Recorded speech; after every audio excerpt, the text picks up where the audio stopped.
आफ्नो त जाँगर छैन हो, जाँगर त भएको होला तर नभ्याए भइएन। सिमरा यो बगानमा आएको छु हो, अब अर्काको टिप्नु भएको छैन हो।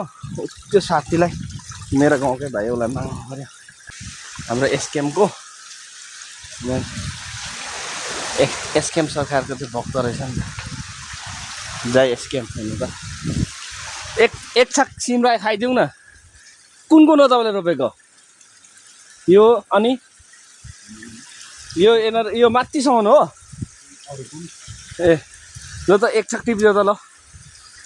अब खोलामा फलेको, खोलामा दुःख गरेर रोपेको नमागिँदा मागेर खान त पायो नि त होइन? टिपिदेऊ न, टिपेर लानु भन्दैछ। अब म यो खोलामा चाहिँ सिमरायो पुरा रहेछ कि, तर सबैले आफ्नो आफ्नोले रोपेको हो। ऊ माथि एकजना भाइ रहेछ क्या, हाम्रै गाउँको एकजना भाइ चाहिँ माथि माथि कुलो साफ गर्दैछ। सायद देख्दैन मलाई, सेतो लुगा लाएर।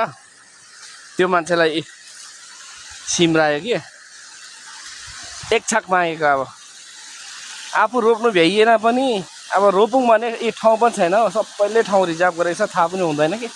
अब त्यही कारण अब यो यसमा चाहिँ मिल्नु चाहिँ च्वाचेको मासु मिल्छ, तर च्वाचे छैन हो। अब यसकै भए पनि अब यसो आँखालाई तेज बनाउनुको लागि एक बिटा, यो बजारमा किन्यो भने 50 रुपियाँ बिटा भन्छ, गाउँठाउँमा माग्दाखेरि त्यसै पाइन्छ।